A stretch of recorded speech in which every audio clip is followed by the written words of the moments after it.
الناس بعدد كل معلوم لك. باب التحذير من إيذاء الصالحين والضعفاء والمساكين. Riyadhus Shalihin. Bab nomor 48. Bismillahirrahmanirrahim. Bab tahdziri min idza'is salihin, bab menerangkan peringatan min idza'is salihin, dari menyakiti orang-orang saleh, wadda'afati, dan orang-orang lemah, wal masakini, dan orang-orang miskin. Qala Allah Ta'ala, walladzina, dan orang-orang, yu'dzuna, yang mereka menyakiti, al-mu'minina, orang-orang yang beriman,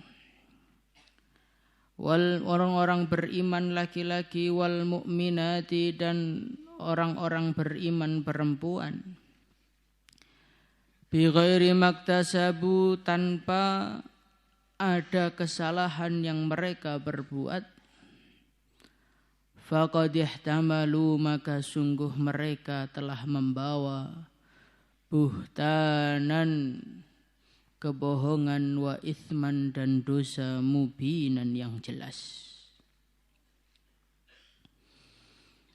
Di dalam ayat ini Allah Subhanahu wa Ta'ala menceritakan kepada kita bahayanya menyakiti orang Islam. Allah Subhanahu wa Ta'ala berfirman, walladzina yu'dzunal mu'minina wal mu'minat, orang-orang yang menyakiti orang-orang beriman laki-laki dan orang-orang beriman perempuan, bi ghairi maktasabu. Maksud dari bi ghairi maktasabu ini, para mufassirin mereka berbeda pendapat. Menurut Ibnu Katsir, beliau mengatakan bi ghairi maktasabu, menyakiti orang beriman dengan bentuk menisbatkan kepada orang iman tersebut perkara-perkara yang tidak pernah mereka lakukan. Contoh, kita ini mengatakan kepada orang yang sholatnya di masjid terus, kita mengatakan kamu ini enggak pernah ke masjid. Kita mengatakan kepada orang yang pintar ngaji, kamu tuh bodoh, enggak bisa ngaji. Itu namanya yu'dzunal mu'minina wal mu'minati bi ghairi maktasabu.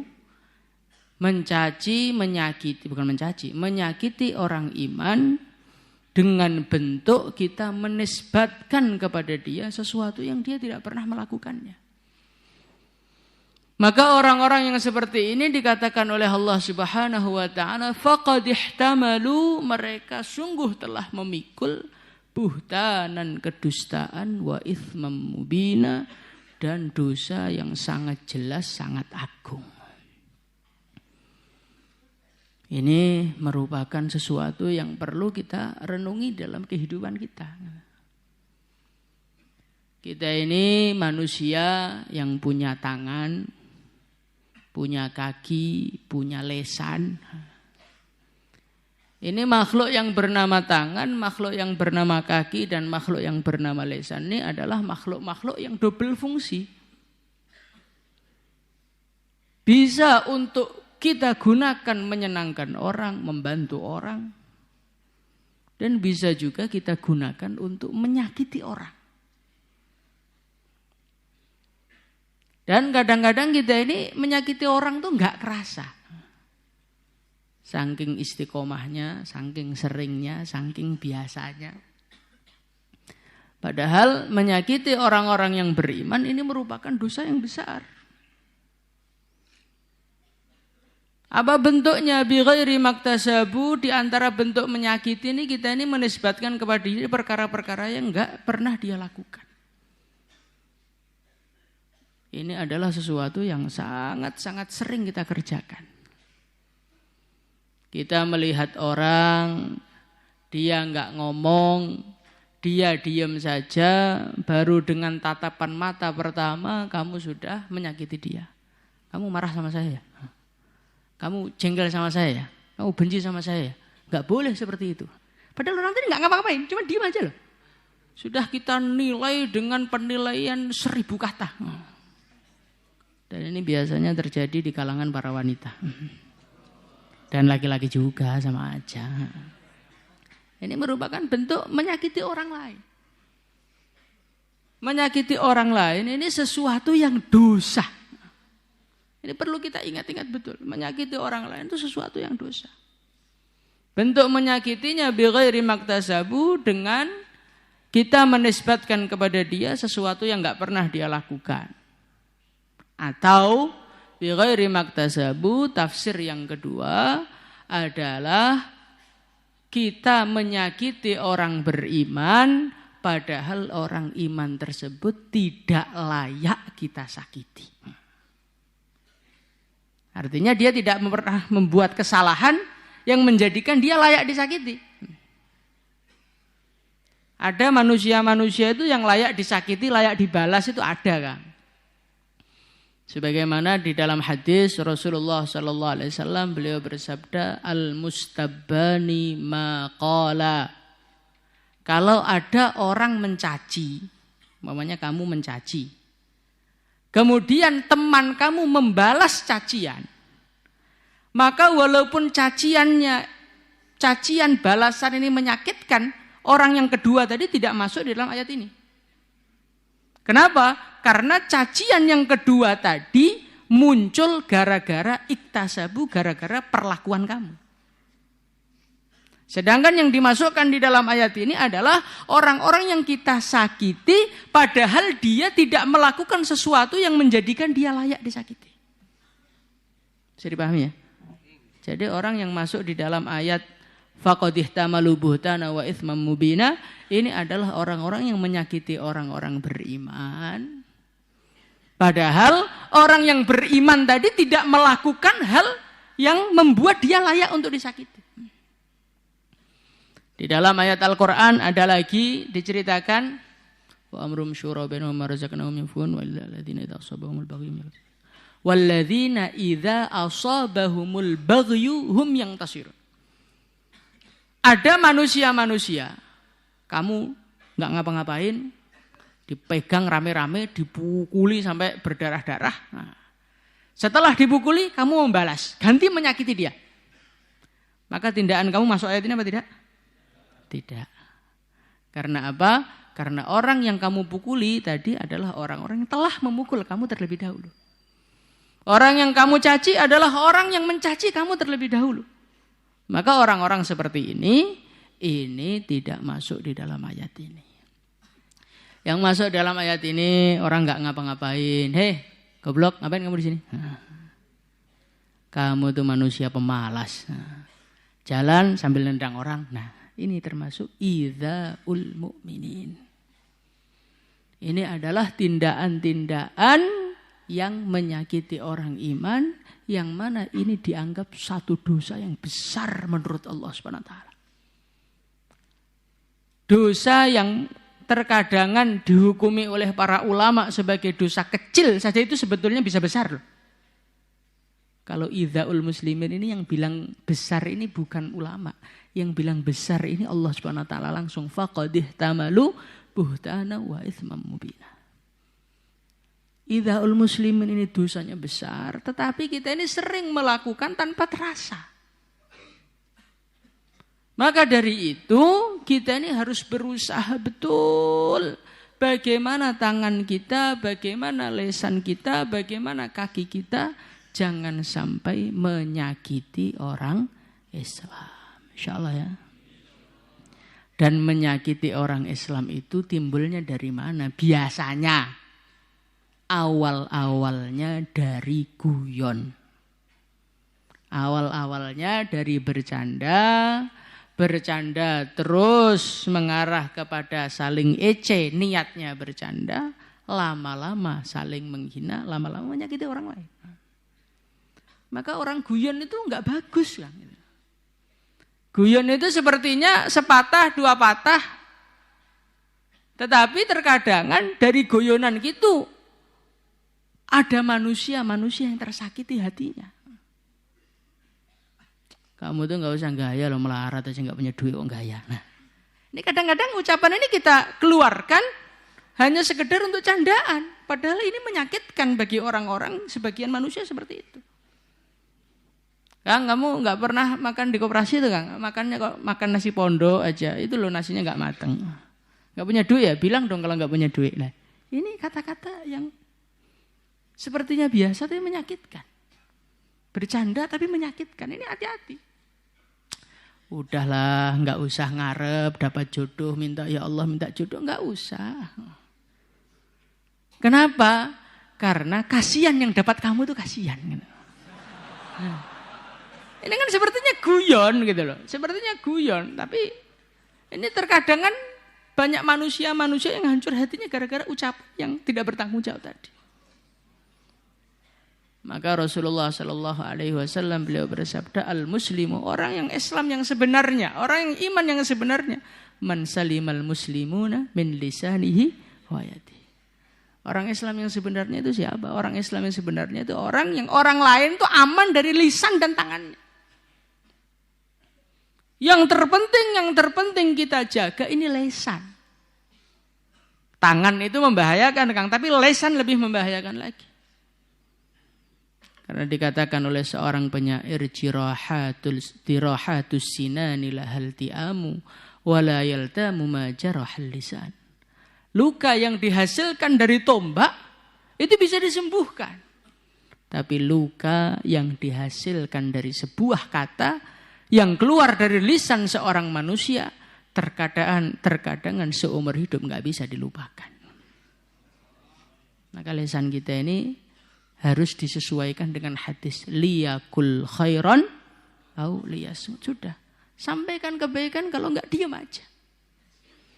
Karena apa? Karena kalau kita lepaskan lisan kita, mungkin menurut kita itu sebuah candaan, mungkin menurut kita itu sebuah guyonan, mungkin menurut kita itu sebuah kata-kata yang biasa. Ternyata kesensitifan manusia berbeda-beda.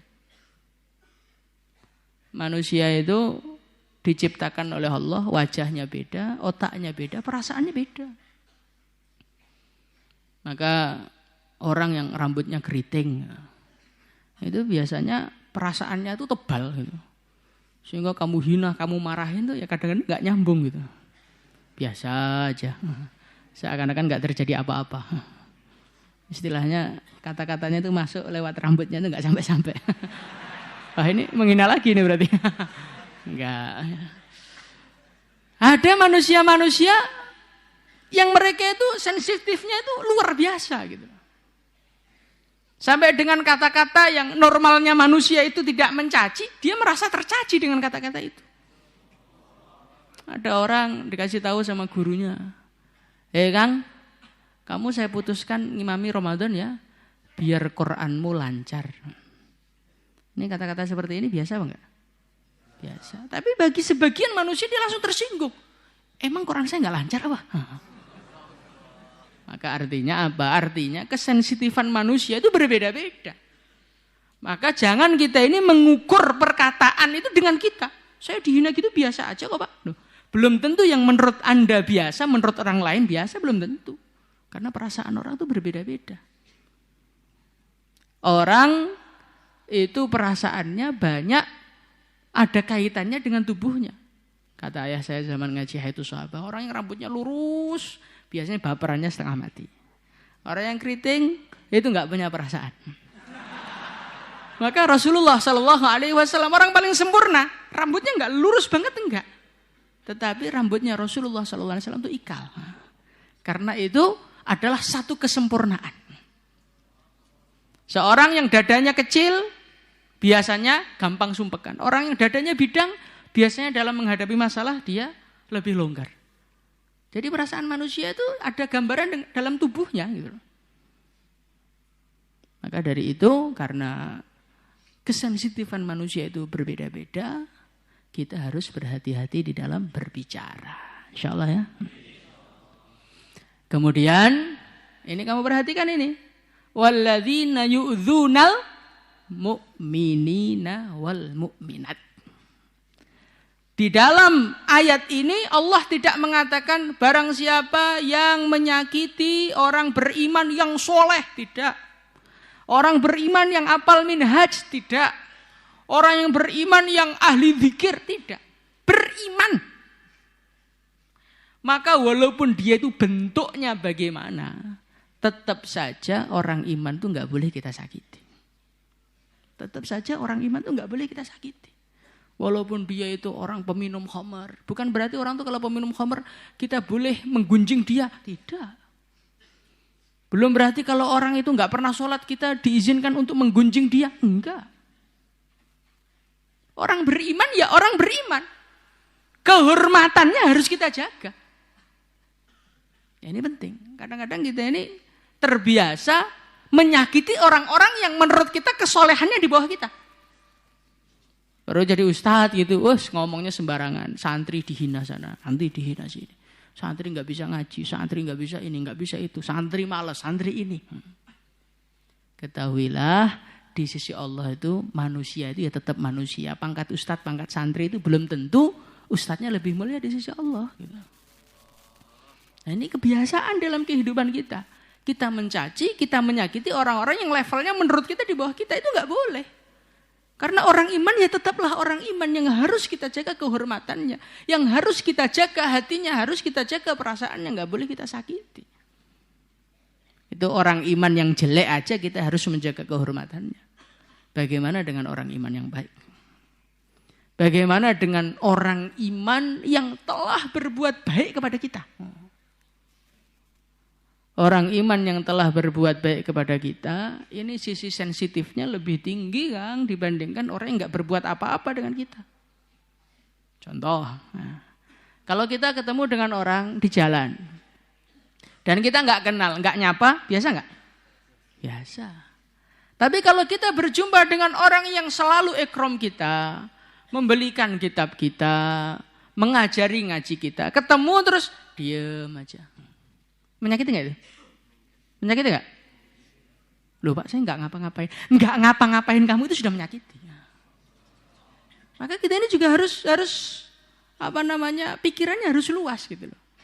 Orang menyakiti itu tidak harus dengan berkata-kata. Diam aja kadang-kadang menyakiti. Kalau ini kita lakukan kepada orang-orang yang telah berjasa kepada kita. Maka di dalam Al-Quran itu, orang itu dianggap menyakiti orang tua itu bukan dengan mukul mereka. Bukan nendang mereka, bukan. Wala takul lahuma uff. Kita hanya mengatakan sama orang tua. Nak, ambilkan air nak. Ya, tok kepada orang tua. Itu sudah merupakan bentuk kedurhakaan seorang anak kepada orang tua. Kenapa? Karena orang tua itu jasanya kepada kita itu habis-habisan kan. Dia yang mengandung kita berbulan-bulan. Tidurnya nggak bisa nyenyak. Awal hamil, muntah sana, muntah sini. Terus lahir-lahir, disuruh ngambilin air, bilang nggak mau saya, capek. Ini kata-kata capek sederhana, tapi kalau didengar oleh orang tua, ini sangat menyakitkan sekali. Maka seorang santri ini perlu diperhatikan hal-hal seperti ini. Orang menyakiti itu bukan dengan harus menghina, orang tua kamu tuh jelek, kamu tuh nggak bermutu. Enggak harus seperti itu. Untuk menyakiti orang tua nggak harus seperti itu. Dengan kita nggak terima kasih, dengan kita ini disuruh berangkat tapi dengan muka masam, itu sudah melupakan idza kepada orang tua kita. Maka idza ini perkara yang sangat-sangat penting yang perlu kita hindari. Jangan sampai di dalam kehidupan kita ini menyakiti orang yang beriman. Insyaallah ya. Apalagi orang-orang yang beriman yang berjasa kepada kita. Apalagi orang tua kita, jangan sampai. Kita jaga betul.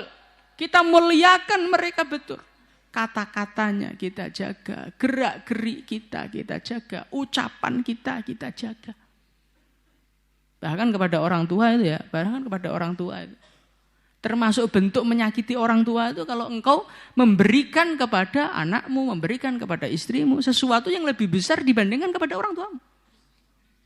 Itu menyakiti itu. Ini kadang-kadang kita nggak terasa. Setelah sewenang sama istrinya, diikram segalanya, dikeluarkan mobilnya, keluarkan pesawat, dibelikan. Orang tuanya cuma dikasih uang 500.000. Ini bentuk menyakiti kan. Maka kita ini harus pintar menjadi seorang manusia. Siapa yang harus kita muliakan, siapa yang harus kita jaga hatinya, urutan yang pertama itu siapa, yang kedua itu siapa, yang ketiga siapa, itu kita perhatikan.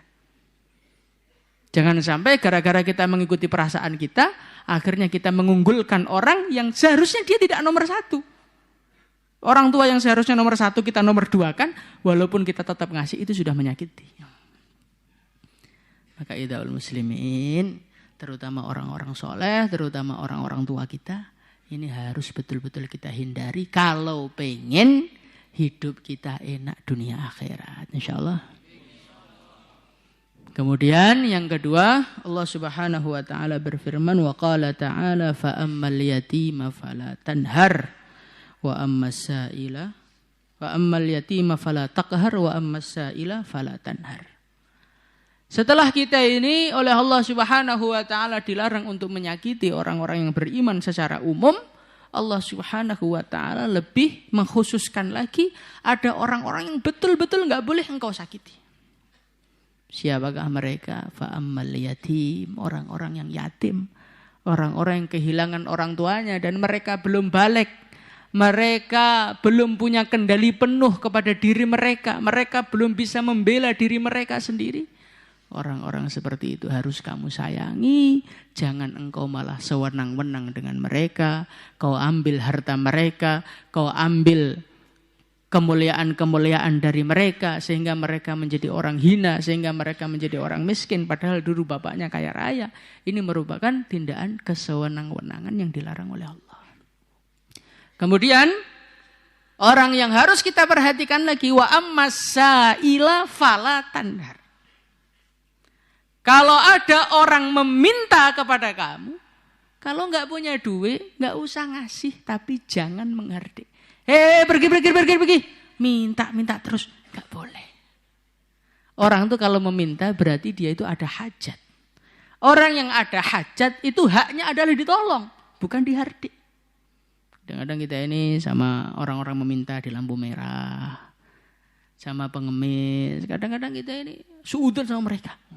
Saya Pak baca berita kemarin itu, ternyata habis ngemis dia punya mobil Pak. Maka pengemis itu nggak usah kita kasih. Kalau pelit-pelit sendiri aja lah. Nggak usah pakai dalil sana pakai dalil, itu kan urusan mereka. Tanggung jawab kita kalau ada orang meminta, kita punya kemampuan, sedekahlah sama mereka. Mereka sudah menampakkan kemiskinan mereka, zahirnya mau belakangnya ternyata orang kaya raya, mau belakangnya ternyata punya pesawat, itu bukan urusan kita. Urusan kita, orang yang meminta kita kasih. Kalau enggak mampu, ya bilang katakan saya belum punya. Bukan sudah enggak ngasih, sebetulnya punya, pelit, menghardik lagi. Ini Masya Allah. Ini di dalam pandangan Allah, orang seperti ini betul-betul kurang ajar gitu. Maka akhlak-akhlak yang seperti ini dalam bermuasyarah dengan umat Islam, bermuasyarah dengan orang-orang lemah, bermuasyarah dengan orang-orang miskin, ini betul-betul harus kita perhatikan di dalam kehidupan kita, insyaallah. Karena orang itu banyak masuk surga, aktsaru ma yudkhilun nasal jannah taqwallah wa husnul khuluq. Banyak orang itu masuk surga gara-gara apa? Takwa dan akhlak yang baik. Dan banyak manusia yang masuk neraka gara-gara apa? Gara-gara akhlak yang jelek. Di dalam hadis lo ada orang tuh masuk neraka gara-gara kucing. Akhlak yang jelek sama kucing. Dakhalatil mar'atu an-nar fi hirratin habasat. Ada orang rawat kucing, kucingnya dikurung, gak dikasih makan, kucingnya mati, masuk neraka dia. Jadi kita menyakiti kucing aja bisa masuk neraka loh. Bagaimana kalau menyakiti manusia? Bagaimana kalau manusia itu beriman? Bagaimana kalau manusianya itu adalah seorang santri? Bagaimana kalau manusianya adalah orang yang berkhidmat kepada kita, orang yang telah membantu kita, orang yang telah berjasa kepada kita? Bagaimana kalau manusia itu adalah orang tua kita? Maka akhlak itu perlu dijaga, akhlak itu perlu dijaga. Karena amalan baik sebanyak apapun, tanpa disertai akhlak yang baik, semua akan menguap tanpa tersisa. Dan amalan-amalan yang sedikit tapi disertai dengan akhlak utuh, dikit tapi utuh, masuk surga. banyak menguap di jalan gara-gara dimintai oleh orang-orang yang kita sakiti. Akhirnya di akhirat kita nggak punya apa-apa. Kita masuk di dalam golongannya orang bangkrut. Semoga Allah Subhanahu wa taala perbaiki akhlak kita. Salat.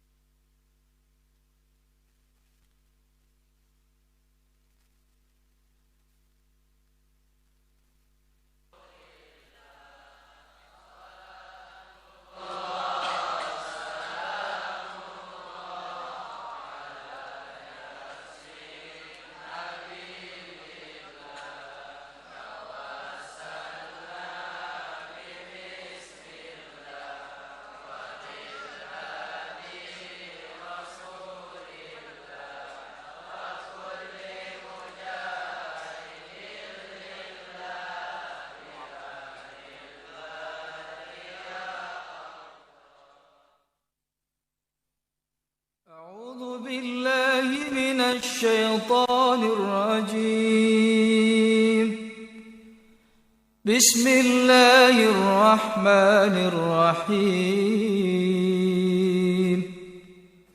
إن الله وملائكته يصلون على النبي يا أيها الذين آمنوا صلوا عليه وسلموا تسليما